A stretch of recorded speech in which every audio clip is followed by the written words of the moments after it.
class, we are going to talk about chapter 14. This is actually the last chapter that talks about media. So, after chapter 14, we're actually going to talk a little bit about some art history.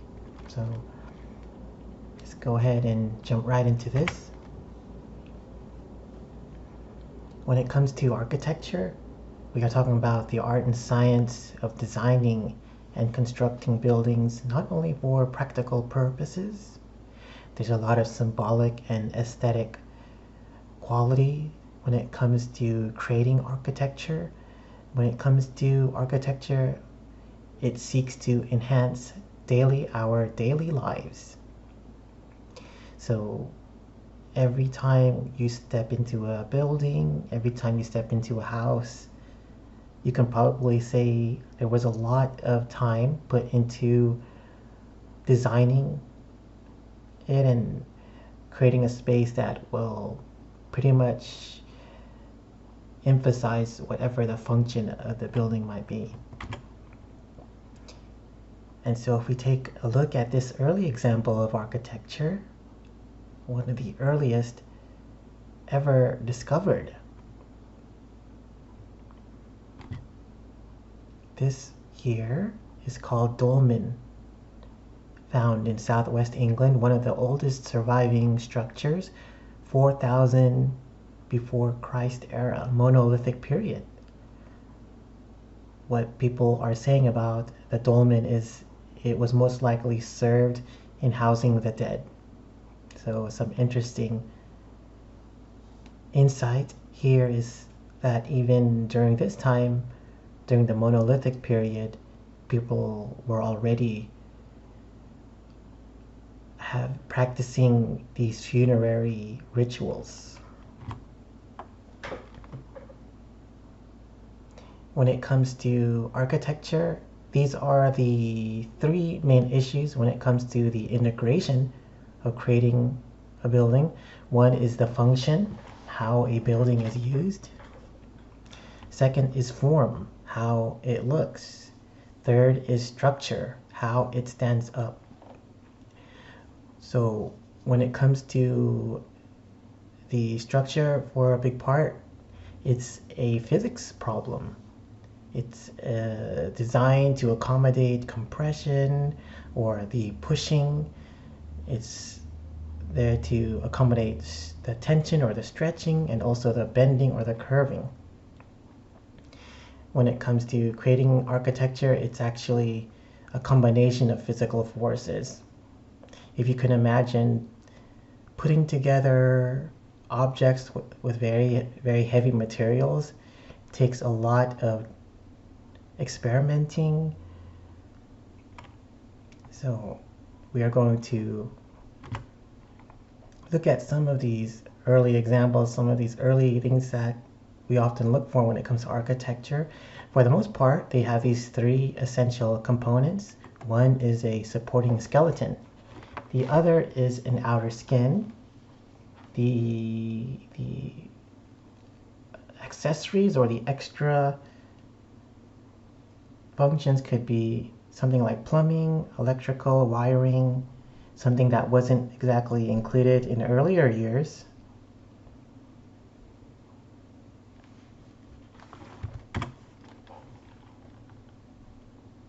When it came to early buildings, we're going to talk a little bit about some more traditional materials and methods.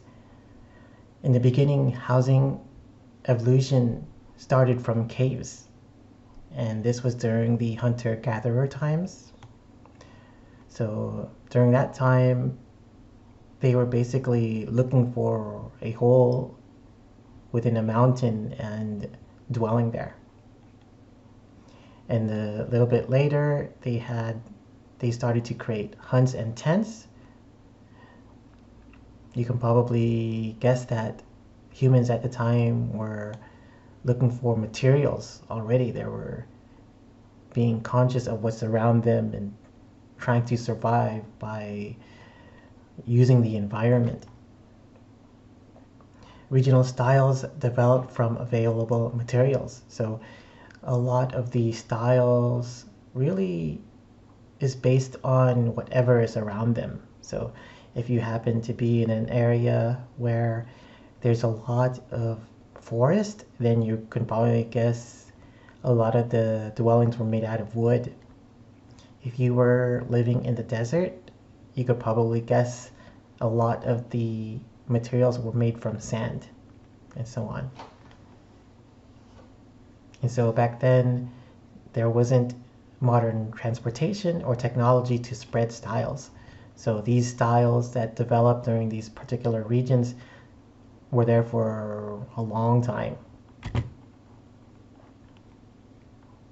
And we're going to talk a little bit more about different materials. Wood, stone, and brick. Each has its own strength and its own weakness. For example, light wood is used for the roof beams. So think of your roof. You wouldn't want something really heavy above you, so you want something light, something that's going to protect you from the environment. When it comes to the beams themselves, heavy stone is very good because it can bear a lot of weight. It can lift up many heavy things. Most of the world's major architecture composed of stone because of its permanence, availability, and beauty.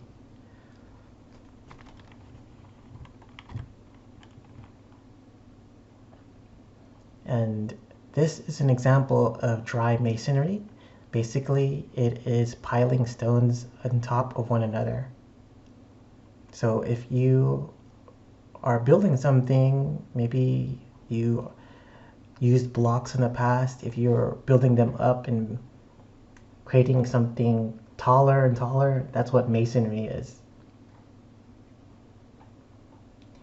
Whenever the material isn't exactly the right size or the right shape, they have to cut them down a little bit. They have to chip them, and that's when they call it dressed. That's when a stone is dressed. They are cut to shape the particular structure they're trying to build.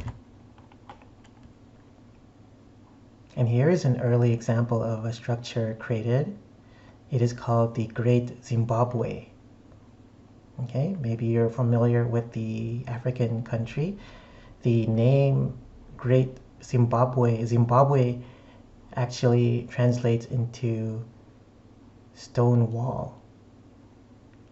Something that might be on the quiz or the exam. And when it came to the Great Zimbabwe, the original function is still unknown. If you can see the dimensions, it is 30 feet high. So it feels really high for someone to actually live there. So maybe it was used as a well of some sort or as storage.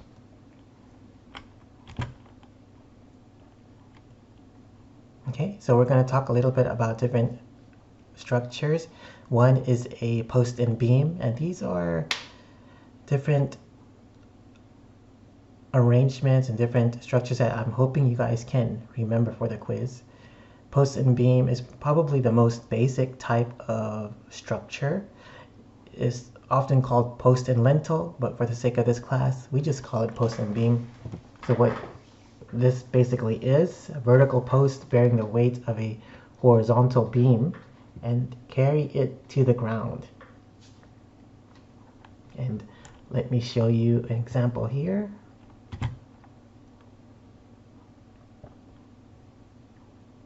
Okay, so on the diagram on the left, you can see the structure. Basically, it looks like 3 large stones, 2 vertical stones, and 1 horizontal.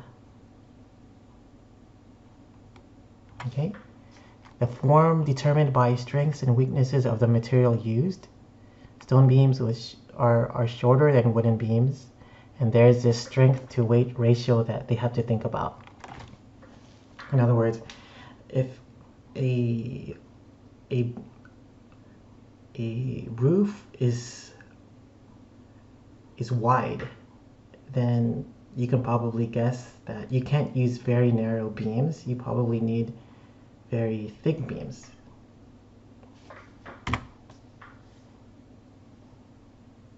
Okay, if you have a row of columns, it is called a colonnade. So imagine posts and beams right next to each other, and that they are ongoing. We call that a colonnade. And let me show you an example of that here. So we're looking at colonnades in different patterns, especially in the upper section. You can see where the vertical beams are pushing up these horizontal beams, and that it's ongoing. Something that you'll notice with architecture, and something that we talked about in the previous chapter, is this consistency of an ongoing symmetry that's always used in architecture. For some reason, we as humans, we love to see symmetry in architecture, partly because we look at ourselves in a similar manner. We like to have symmetry with the human form, so when it comes to our living space, we like to feel that as well. And so this is the colonnade in the court of Amenhotep III. And so this was made during the ancient Egyptian time. It was later refined by the Greeks, and examples of that would be seen in the Parthenon and our other architecture. So the Parthenon is another architecture that I'm hoping you guys can be familiar with.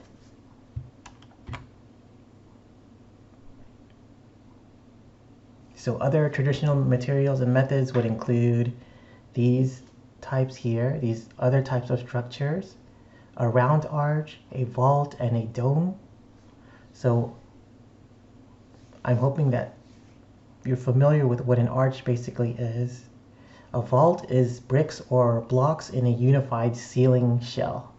So if there is a collection of masonry and that it somehow goes over our heads, that's what a vault is. If you can imagine a bank, and that they keep most of the cash in the main vault. It's very protected, right? And in more recent times, they use reinforced concrete as a type of vault.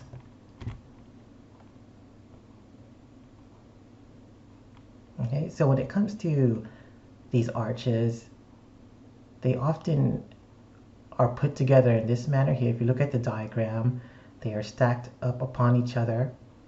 And back then, there was no, say, liquid adhesive. There was no concrete that was cemented and allowed for it to stay there. So they actually depended on just the weight of the materials.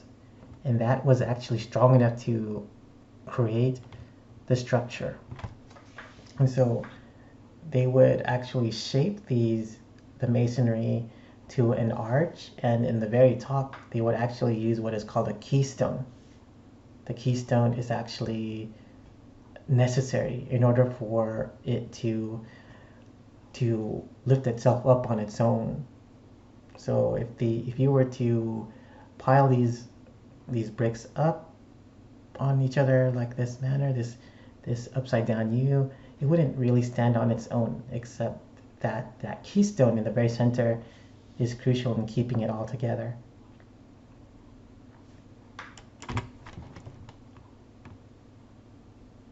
When you have a series of arches, it creates a type of barrel vault. Imagine a tunnel or the entrance to an igloo. Remember that the barrel vault, basically when many arches are connected, making an extension of an arch. So again, these are types of architectures that you guys will be quizzed on or tested on the exam. So here is another kind of vault. It's actually a groin vault. It's a type of Roman construction. It's one of the first to use vaults above the ground. When there is an intersection of two barrel vaults, it's called a groin arch. So for the sake of the class or the quiz, I would probably remember what a vault is, and I would remember what a groin vault is. I would remember what an arch is, and also this here, an arcade. An arcade is when there is a series of arches. So arches right alongside each other. One of the most famous examples of an arcade is this here, the Pont du Gard. There's actually a video. I'm hoping that you guys will check it out in the module. Very large structure, 902 feet in length, 161 feet tall. If you watch the video, you can see how large it is in scale to people. It's humongous, and so something about this, it was made during the 15 Christ era, so over 2,000 years ago. And something about this current architecture, it's actually still up, but it's not, it's leaning towards one direction. That's what people are saying. So it's slowly becoming not exactly safe for people to use, but it's still a huge tourist attraction.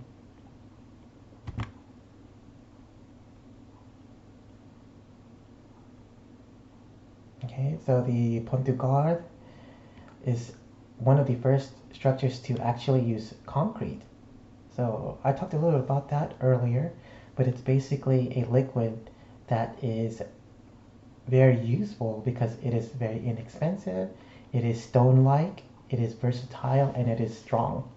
So what liquid concrete is used for, basically cementing materials together, and when it hardens, it's basically like a rock, so it can stand the test of time, and it's very durable.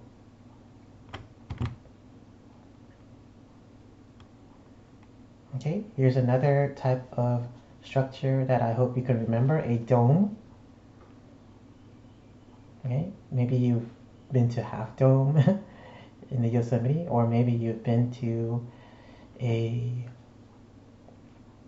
say, maybe the Sound Arena or any type of spectator sport. You've probably seen what these domes are from the inside. So what you're looking at, basically a hemispherical vault built from a circular or polygonal base. The weight pushes downward and outward along a circumference. So the bearing of the weight is balanced by the curvature, in that the circular, this hemispherical shape allows for it to stay intact.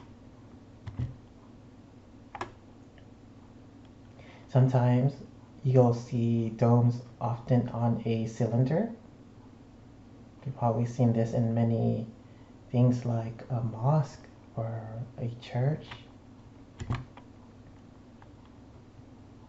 Okay, speaking of that, here is one of the most famous churches. Maybe some of you have seen or heard of this architecture before, the Hagia Sophia, one of the most important religious buildings in the world. And the Hagia Sophia is actually in current day Istanbul, Turkey. It was made in 532. Something about this, it was actually built during the Byzantine era. It was actually early Christian architecture, and you can tell from the Gothic architecture, which is something we're going to discuss a little bit later. But when, as time passed, it was eventually ruled by Islamic leaders, and so they converted the church into a Islamic mosque, and that's why you see the very circular domes. These, they call them minarets. These are Islamic towers. In these minaret areas, many of the devout, many Muslim men would climb up to the top, and they would go there to pray, and they would basically go there to meditate. Okay, and so here's an example of a dome on pendentives. Pendentives are these triangular shapes underneath a dome. You could say it's a little bit of an aesthetic, and it's more of an aesthetic quality over function. It's very interesting in that it's still strong enough to uphold the weight on the top. And so because of that, it appears to float due to the row of windows encircling the base. So we're actually going to see what this looks like on an actual building, these pendentives. And so if we were to go inside the Hagia Sophia, this is what it looks like. A lot of very intricate designs, intricate calligraphy. And so if you look at the inner dome, the ceiling, right underneath that, you'll see the pendentives, these triangular support structures, in that what many architects do is they use that as a space to add design. So architects can make some really beautiful works of art on these areas. Almost every foot of this architecture has some design on it.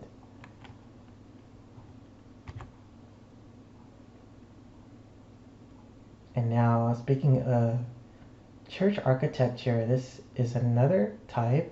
It's not exactly an Islamic architecture.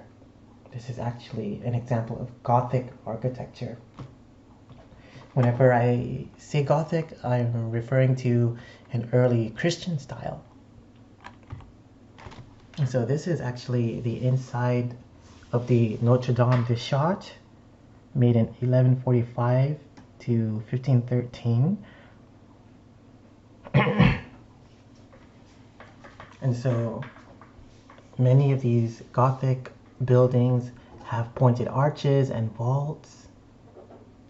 And so have you ever wondered why in churches many of the ceilings are very high and they're very pointed? You can say that the church is creating a space that allows for the people to enter the space to feel a little bit closer to heaven. And so they purposely create the ceilings higher. They exaggerate that space.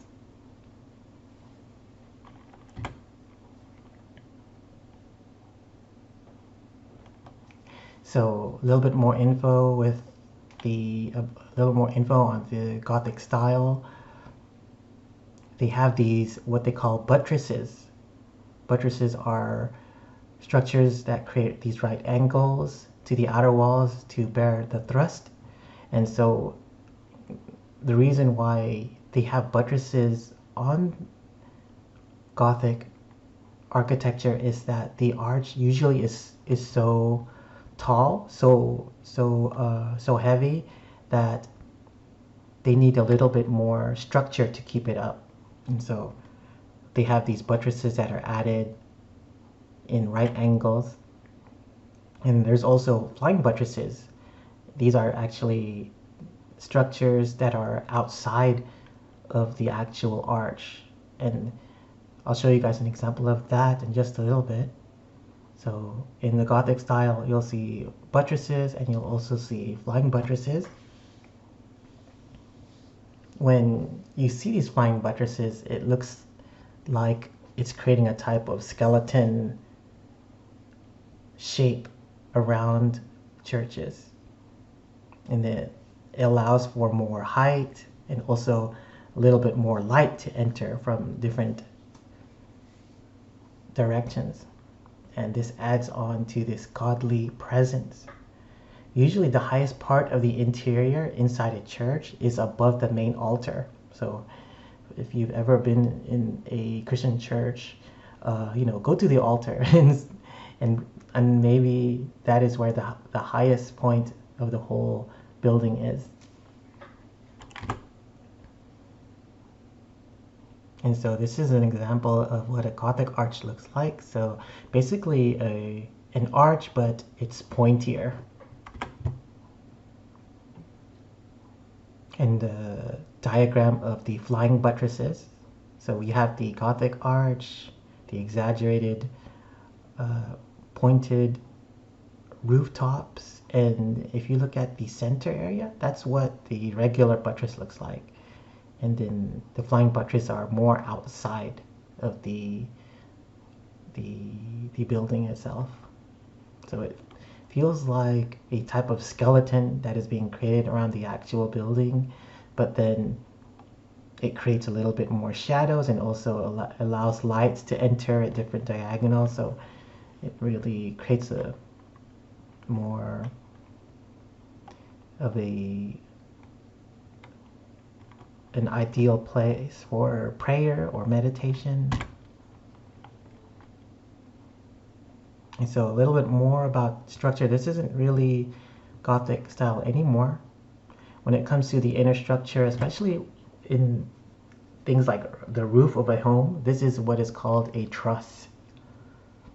So if you've ever been into, say, maybe you've been into your home, if you've seen what it looks like under, right above the ceiling, you'll see these wood, and that they are put together in different diagonals. Sometimes they're just vertical, basically some inner support to keep that roof up.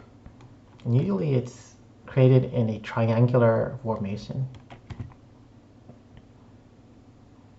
There's another type of architecture that is a little bit more recent. It's called a balloon frame. And so these are done with less material, thinner studs. So if you probably notice this in your house, if you're trying to, say you're trying to put up a picture, maybe you're trying to mount a frame, you'll notice you can't just put it on any part of the wall. You need to put it on the stud. So that's what it looks. This is what it would look like without the walls. You need to try to find the stud so that it doesn't just tear through the wall.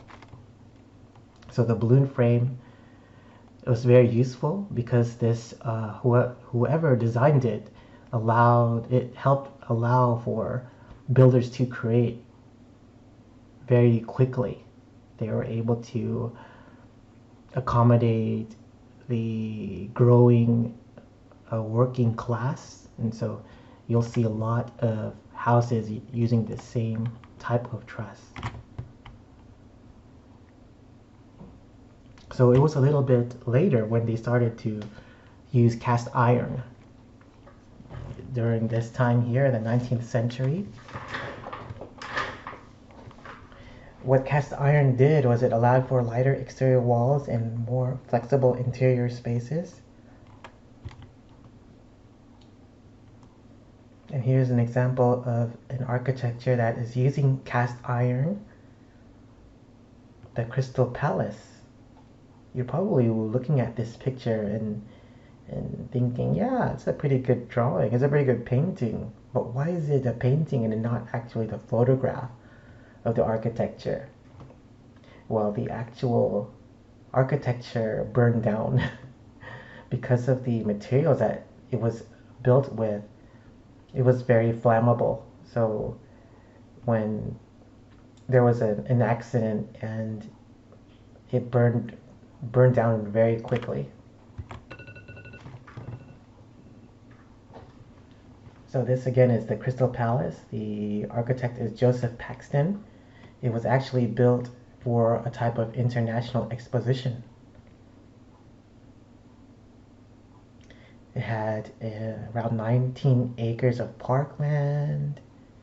It freed from past styles of construction. So you can say that it was a very innovative design. I'm going to go ahead and pause here. This is the end of part 1 of architecture.